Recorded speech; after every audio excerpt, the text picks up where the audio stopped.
Greetings, storytellers. This is Cos of the Wormforge, and this is 1 Minute Tips for Daggerheart. Today we're going to be talking about how to use the fear mechanic.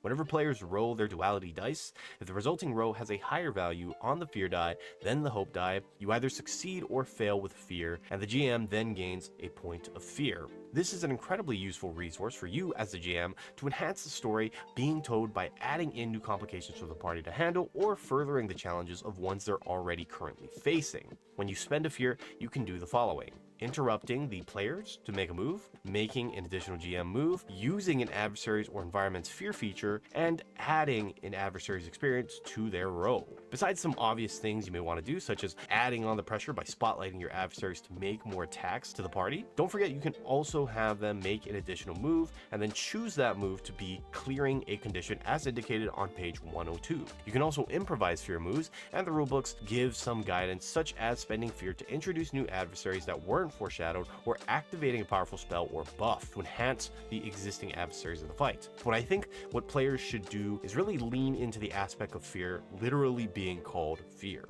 Today's tip is going to be on using fear to reveal a memory or flashback.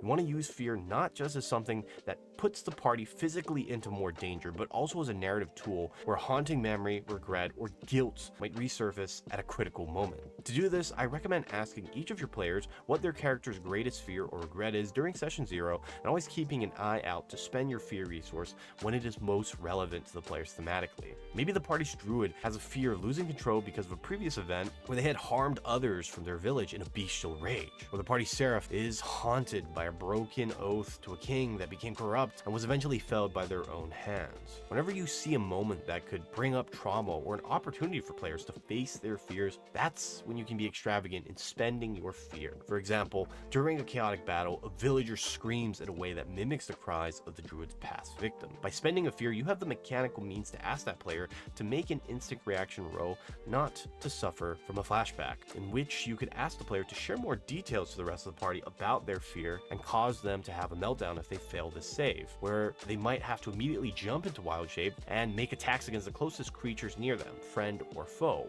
On the other hand, if the party's seraph tries to ask for divine favor from their god, then you could spend fear and have the god enact judgment upon them. Have that seraph explain in the past what kind of wrongdoings they may have had that the god is enacting judgment upon them for, and then if they fail a presence reaction roll, they will have to lose one of their prayer dice for a short time. In either case, fear is being used to push players in a way that will further immerse them in the action and hopefully make for a much more memorable time with the party. So that's going to be one of the ways you can use fear in your games. Let me know what your thoughts are, and I'll see you guys in the next video.